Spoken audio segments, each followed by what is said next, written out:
and welcome to Medical Dialogues. I'm Dr. Bhumika. Let's look at today's top medical news.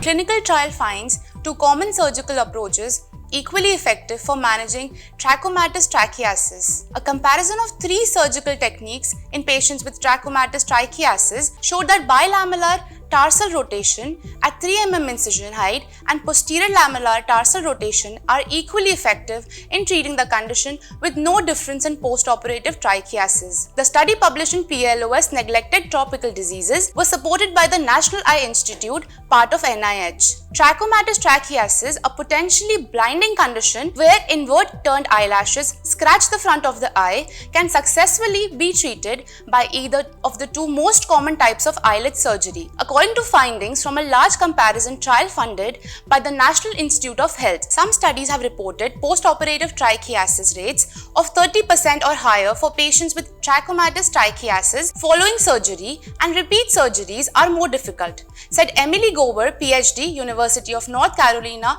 at Chapel Hill. This trial sought to determine if we could decrease the risk of postoperative trichiasis by modifying the surgical procedure. We found that existing approaches result in better outcomes.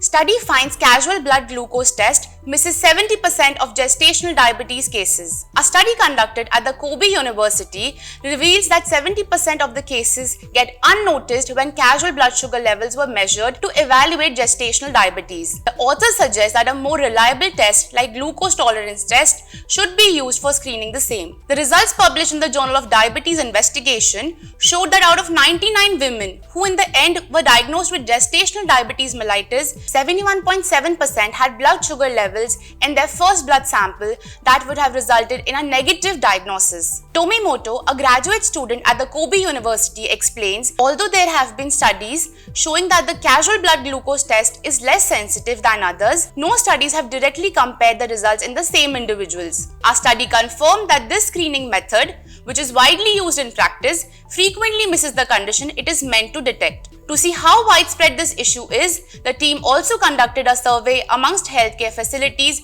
in Hyogo Prefecture, where Kobe University is based. Administering IV iron found effective in pregnant females with iron deficiency anemia than oral iron intake. A randomized trial finds. Researchers found that a medicine called ferric carboxymaltose given in drip through the vein works faster and better than an iron tablet taken by mouth for the treatment of anemia, and it is as safe as the tablet. Findings were published in Lancet Global Health. A team of researchers in a recently concluded clinical trial called the Yvonne trial tested a medicine for treating anemia called ferric carboxymaltose. They compared the effectiveness and safety of this medicine with that of a popular tablet called ferrous sulfate, which is currently being used to treat anemia in Nigeria. They found that this new medicine given in drip through the vein works faster and better than iron tablets taken by mouth for treatment of anemia, and it is as safe as the tablet. The study enrolled 1056 pregnant women aged 15 to 49 years who were between 5 and 7.5 months pregnant and had anemia with hemoglobin measurement less than 10 gram per deciliter. We used a web-based platform to assign them to treatment groups. Half of the women were treated with 1 dose of iron given in drip through the vein, while half took the iron tablets 3 times a day till they gave birth, says Ochua A. Baba, a doctoral student at Department of Global Public Health, Karolinska Institute, and one of the authors of the paper.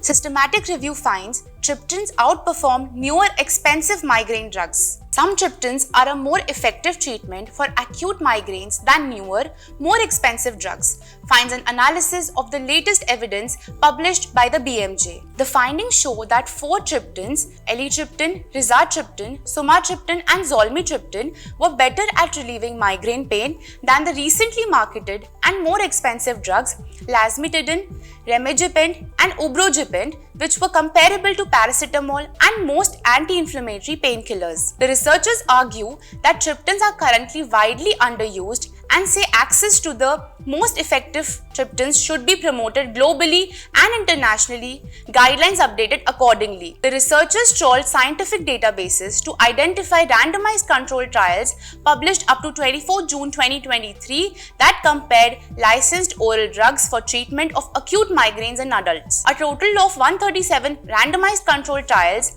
comprising of 89,445 participants allocated to one of 17 individual drugs or placebo were included.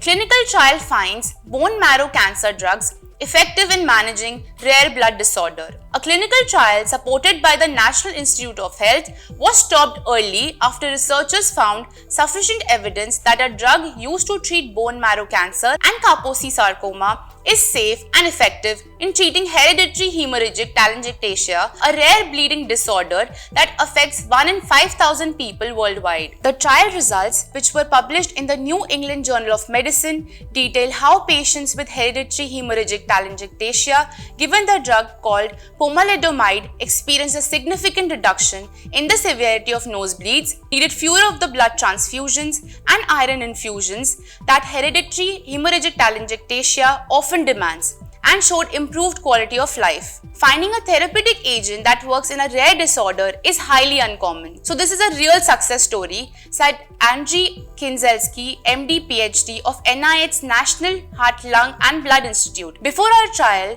there was no reliable therapeutic to treat people with hereditary hemorrhagic telangiectasia. This discovery will give people who suffer with this disease a positive outlook and better quality of life. Current options to treat hereditary hemorrhagic telangiectasia involve closing of the malformed blood vessels in the nose and gastrointestinal tract or prescribing off-label medications that temporarily stabilize blood clotting at sites of bleeding vessels, which in turn reduce bleeding. There are currently no Food and Drug Administration approved medications for long-term management of hereditary hemorrhagic telangiectasia. Researchers speculated that pomalidomide worked by blocking the growth of abnormal blood vessels. That's all for today. Thank you for watching Medical Dialogues. Stay tuned for more updates. Never miss a medical update from Medical Dialogues. Like, subscribe, and press the bell icon.